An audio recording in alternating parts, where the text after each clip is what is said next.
Since our gospel reading today involves daughters, Jesus healing both Jairus' daughter and the woman with the issue of bleeding, whom he calls at the end of the story, daughter, I thought I'd tell you another Bible story about daughters.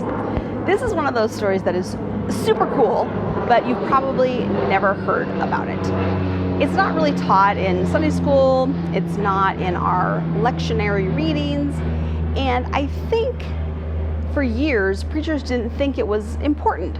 However, then women became preachers and said, hey, this is an awesome story.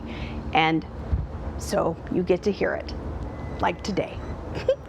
It comes from the book of Numbers, chapter 27, and it is about the daughters of Zelophehad.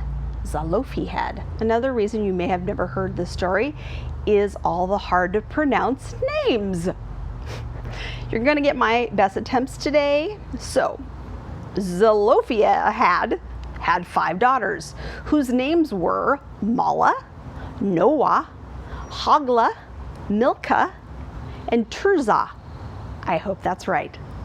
So these 5 sisters lived at the end of the exile from Egypt, or end of the Exodus, I should say, end of the Exodus from Egypt, right when they were getting ready to go into the promised land. So all we know about Zelophehad is that he died sometime during those 40 years they were wandering around in the wilderness.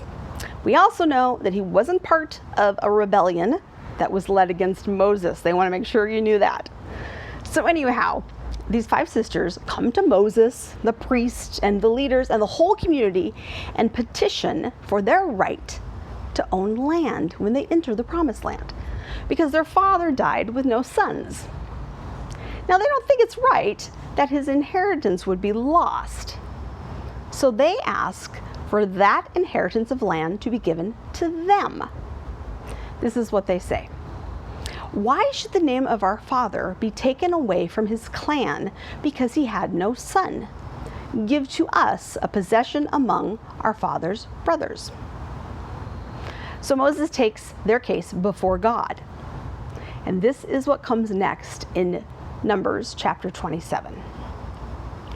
And the Lord spoke to Moses, saying, the daughters of Zelophehad are right in what they are saying. You shall indeed let them possess an inheritance among their father's brothers, and pass the inheritance of their father on to them. Booyah, ladies! They ask for justice, and God takes their side. Good job! God also gives Moses all these rules to follow if a man dies and he doesn't have sons or daughters, if he doesn't have brothers, and so on and so on and so on. So, an early example of God not sticking by the social norms and by the honor culture of the time.